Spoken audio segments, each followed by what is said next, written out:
இந்து தமிழ் திசை நேயர்களுக்கு வணக்கம். பாலாவுடைய கம்பேக். சூர்யா ஃபர்ஸ்ட் நடிக்க ஒத்துக்கிட்டு அதுக்கப்புறம் விலகின படம் பிதா மகனை ஞாபகப்படுத்தின ட்ரெய்லர் அப்படின்னு சொல்லிட்டு வனகான் படம் மேலே நிறைய எக்ஸ்பெக்டேஷன் இருந்துச்சு. பொங்கல் ரிலீஸாக இன்னைக்கு படம் ரிலீஸ் ஆயிருக்கு. ஸோ படம் எப்படி இருக்கு அப்படிங்கிறத ரிவ்யூவில் பார்க்கலாம்.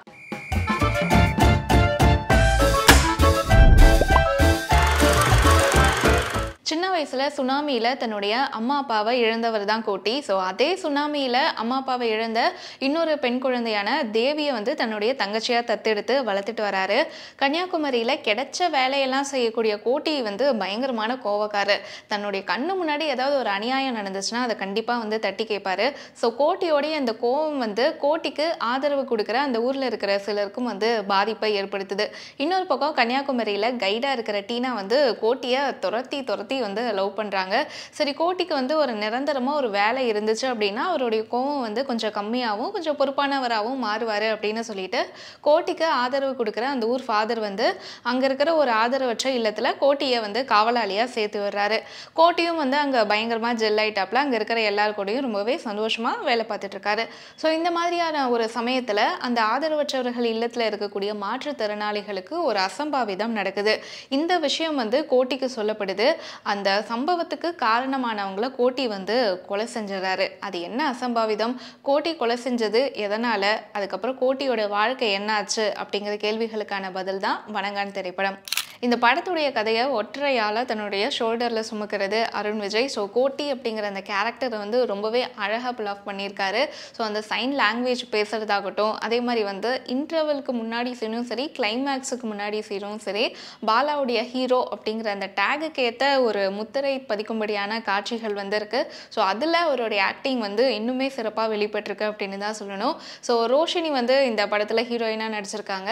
ஸோ ரொம்பவே ஒரு அலட்டலான கேரக்டர். அவங்க ரொம்பவே சிறப்பாக நடிச்சிருக்காங்க. ஆனால் என்ன ஒரு குறை அப்படின்னா, பாலாவுடைய படங்களில் வர மாதிரி ஹீரோ கிட்ட அடி வாங்கிட்டு ரொம்பவே அலட்டலாக இருக்கக்கூடிய ஒரு ஹீரோயின் அப்படிங்கிற அந்த ஒரு பிம்பத்துக்குள்ளாரையே ரோஷினி இருக்காங்க.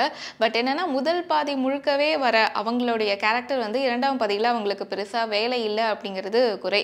அதே மாதிரி அருண் விஜயோடைய தங்கச்சியாக நடிச்சிருக்கவங்க ரிதா. ஸோ அவங்களுடைய கேரக்டருமே ரொம்பவே அழுத்தமான ஒரு விஷயம். ஸோ அதுவுமே அவங்க அழகாக பண்ணியிருக்காங்க. மிஷ்கினுடைய கேரக்டர் பார்த்தீங்கன்னா நீதிபதி குபேரன் அப்படின்னு சொல்லிட்டு அவருடைய கேரக்டருமே ரசிக்கும்படியாக எழுதப்பட்டிருக்கு படத்தில். இப்போ இருக்கிற சமூகத்தில் அதிகமாகிட்டு வர ஒரு குற்றத்தை பற்றி தான் பாலாவுடைய வனங்கான் படம் பேசுது. ஸோ அந்த குற்றம் செஞ்சவங்களுக்கு பாலா கொடுத்துருக்கக்கூடிய அந்த தண்டனை அப்படிங்கிறது சரியா தவறா அப்படிங்கிற விவாதம் ஒரு பக்கம் இருந்தாலும், வனங்கான் படம் பேசியிருக்கக்கூடிய கருத்து அப்படிங்கிறது கண்டிப்பாக தவிர்க்க முடியாத ஒரு விஷயம். ஸோ கதையாக இது முக்கியமான கதை அப்படின்னு நம்ம எடுத்துக்கிட்டாலுமே அதை கொண்டு போய் சேர்க்கிற விதத்தில் தான் பாலா தடுமாறி இருக்காரு. குறிப்பாக முதல் பாதியில் கதாபாத்திரங்கள், கதைக்களம் அப்படின்னு சொல்லிட்டு இந்த விஷயங்களை ஆடியன்ஸ் கிட்ட கொண்டு போய் சேர்க்கறதுக்கு பாலா ட்ரை பண்ணியிருக்காரு. ஆனால் அது பெருசாக எந்த இடத்துலையுமே கிளிக் ஆகாதது இந்த படத்துடைய குறை அப்படின்னு சொல்லணும்.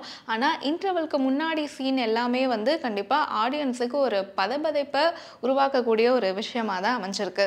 ஸோ முதல் பாதியில் ஒரு சில இடங்களில் லேக் இருந்தாலுமே சரி, ரெண்டாவது பாதியில் கொஞ்சம் கதை விறுவிறுப்பாக நகரும் அப்படின்னு எதிர்பார்த்தோம்னா கொஞ்சம் ஏமாற்றம் தான் இருக்குது அப்படின்னு சொல்லணும். ஏன்னா குற்றவாளிகளை ஹீரோ கண்டுபிடிச்சிட்டாரு, அவரை பழி வாங்குவார் அப்படிங்கிற அந்த ஒரு டெம்ப்ளேட்டுக்குள்ளே கதை சிக்கிக்குது. ஃபார் எக்ஸாம்பிளுக்கு செகண்ட் ஹாஃபில் ஹீரோ ஃபஸ்ட்டு 2 பேர்த்த கொலை பண்ணிடுவார். அதுக்கப்புறம் வெளியே வந்துடுவார் ஜெயிலிருந்து.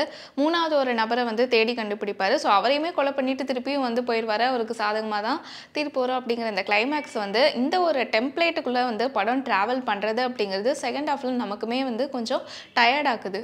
மாற்றுத்திறனாளிகளுக்கு நடக்கிற அந்த அசம்பாவிதத்தை பாலா காட்டியிருக்கிற விதம் அப்படிங்கிறது திரையில் பார்க்கும்போது முகம் சுழிக்க வைக்கக்கூடியதாக இருக்குது. அது மட்டும் இல்லாமல் அந்த போர்ஷனை பாலா இன்னுமே பொறுப்பாக கையாண்டு இருக்கணும் அப்படிங்கிறதுல மாற்று கருத்தே கிடையாது. அதே மாதிரி பாலா படங்கள் அப்படின்னா சொல்லி பார்த்தோம்னா சில ஊம குசும்பு அப்படின்னு சொல்லுவோம் இல்லையா. ஸோ அந்த ஒரு டெம்ப்ளேட் ரொம்பவே சூப்பராக வைப்பார் பாலா. ஸோ இந்த படத்துலையும் அது மிஸ் ஆகாமல் இருக்குது.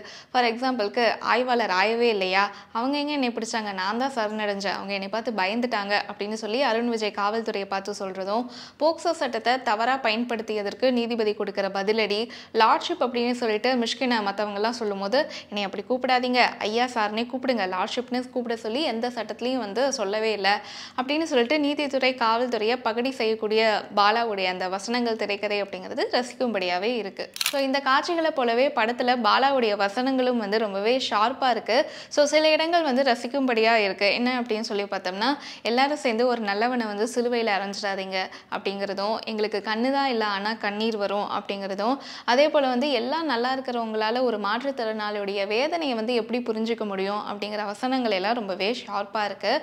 அதே போல் படத்துக்கு வந்து பேக்ரவுண்ட் மியூசிக் சாம் சிஎஸ் கொடுத்துருக்காரு, பாடல்கள் ஜிவி பிரகாஷ் பண்ணியிருக்காரு. ஸோ இவங்க 2 பேருடைய மியூசிக்குமே வந்து படத்துக்கு பெரிய பலம் அப்படின்னு சொல்லலாம். ஸோ படத்துடைய கதைக்களம் வந்து கன்னியாகுமரியில் நடக்குது. ஸோ கன்னியாகுமரி அப்படின்னாலே நம்ம எல்லாருக்குமே என்ன ஞாபகம் வரும்? வானுயர்ந்து நிற்கக்கூடிய திருவள்ளுவர் சிலை, விவேகானந்தர் பாறை, அதுக்கப்புறம் படகு போக்குவரத்து. ஸோ இந்த விஷயங்கள் தான் ஃபஸ்ட்டு நம்ம மைண்டுக்கு வரும். ஸோ இந்த விஷயங்களை ரொம்பவே அழகாக ஒளிப்பதிவாளர் குருதேவ் வந்து ஆடியன்ஸ்க்கு கொடுத்துருக்காரு. அதே மாதிரி பாலாவுடைய படங்கள் அப்படின்னா எந்தெந்த விஷயங்கள் மிஸ் ஆகும் அப்படின்னு சொல்லி ஒரு லிஸ்ட் எடுத்தோம்னா, அந்த செம்பட்டத்தலை ஹீரோக்கிட்ட அடி வாங்குற ஹீரோயின், ரொம்பவே ஹைப்பர் ஆக்டிவாக இருக்கிற ஹீரோயின், மாற்றுத்திறனாளிகள், சர்ச்சு, ஸோ அநியாயத்துக்கு எதிராக பொங்கக்கூடிய ஹீரோ. ஸோ இந்த விஷயங்கள்லாம் வந்து கண்டிப்பாக அவருடைய படத்தில் மிஸ் ஆகாமல் இருக்கும். இந்த படத்துலையும் வந்து அது மிஸ் ஆகாமல் இருக்குது. ஸோ ஓவராலாக வணங்கான் படம் எப்படி இருக்குது அப்படின்னு நம்ம சொல்கிறதுக்கு முன்னாடி, கொரோனா காலகட்டத்துக்கு அப்புறம் ஓடிடி அப்படிங்கிற ஒரு விஷயம் வந்து பயங்கரமாக பூம் ஆயிருக்கு. ஸோ இந்த ஓடிடியால் என்ன ஒரு அட்வான்டேஜ் அப்படின்னா, மக்களுடைய சினிமா ரசனை அப்படிங்கிறது இன்னுமே பெருசாக இருக்குது அப்படின்னு தான் சொல்லணும். ஸோ காலங்காலமாக ஒரு டெம்ப்ளேட்டுக்குள்ளே படம் பார்த்துட்டு இருந்தவங்க அதையெல்லாம் உடைச்சு மற்ற லாங்குவேஜஸில் வரக்கூடிய படங்கள் எல்லாம் ரசிக்க ஆரம்பிச்சிட்டாங்க, புரிஞ்சுக்க ஆரம்பிச்சிட்டாங்க. ஸோ இப்படி ஒரு சூழ்நிலையில் பாலாவுடைய வணங்கான் படம் வருது அப்படின்னு இருந்தாலுமே ரசிகர்கள் மத்தியில் ஒரு பெரிய எதிர்பார்ப்பு இருந்துச்சு. பாலாவுடைய முந்தைய படங்களான சேது, நந்தா, அதுக்கப்புறம் பிதாமகன், நான் கடவுள், பரதேசி, இந்த படங்கள்லாம் பார்த்துட்டு நம்ம வெளியே வரும்போது மனசில் நம்மளோட மனசில் வந்து ஒரு தாக்கம் இருந்துச்சு, ஒரு அழுத்தம் அப்படிங்கிறது இருந்துச்சு. ஆனால் அந்த ஒரு விஷயம் வந்து வணங்கானில் கண்டிப்பாக மிஸ் ஆக தான் செய்யுது. ஆனால் இந்த குறைகளை தவிர்த்து படத்தில் கொண்டாடப்பட வேண்டிய விஷயங்களும் இருக்க தான் செய்யுது. ஸோ படம் பார்த்துட்டிங்க அப்படின்னா உங்களுக்கு பிடிச்ச விஷயங்கள் என்ன, பிடிக்காதது என்ன அப்படிங்கிறத கமெண்ட்டில் எங்கள் கூட ஷேர் பண்ணுங்கள்.